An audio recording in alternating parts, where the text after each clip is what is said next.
to my YouTube channel. I'm doing 160 degrees. Yes, that's our chapel. Ay, ayun na pala si Papa. Good morning. Happy Sunday, everyone. Today is the 4th Sunday ng August. So, dito muna tayo sa Sitio Yapak para mag-serve. Ayun ang aking father. Father! Hi, father! Baka daw tanghaliin siya. Tanghaliin? Opo, kasi may yung merienda daw, ipipick up niya ata. Ayun. Dapat maaga siya kasi may merienda eh. Ng munting esposo ay isang ng mga apostol at lahat ng mga banal dahil sa resibo na nabuhay.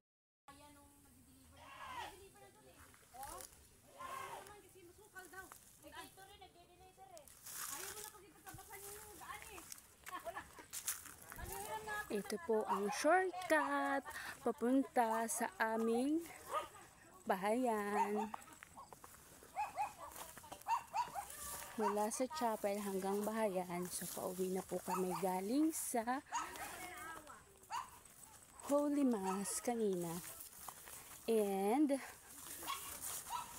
I'm walking with my father there. There. Siya yung nauuna. And nasa likod ko ang aking... Say hi, mother! Hello, hello! Say hi to my vlog! At yan naman ang aking mother at ang aking tita.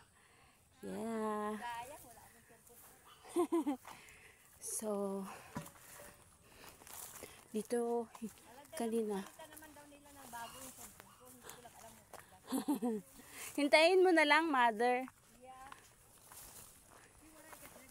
Well, sabi nila at confirm na rin na merong establishment na nagtatayo dito. Hindi ko sure kung ano siya. Pero sabi-sabi ay parang resort. Baka may mall pa nga. Okay lang naman yun, di ba? Well, sabihin natin maganda yan sa pag-unlad. Pero hopefully, itong mga greens na nakikita nyo, sana ma-maintain siya. Kasi iba pa rin yung environment kapag maraming puno. Well, medyo masukal pero sanay na tayo dyan. Yan. Medyo humaba na dahil sa ulan. And yeah. Ganito siya kapag mahaba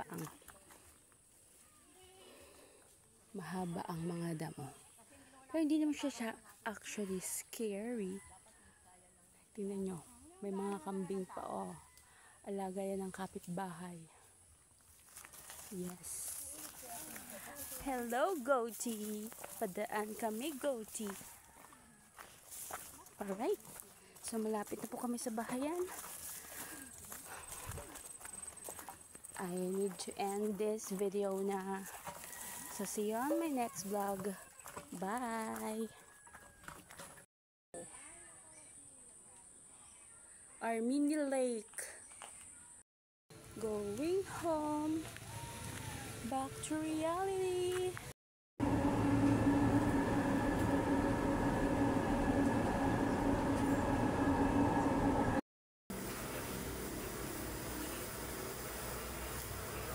Yum yum yan. Yum yum.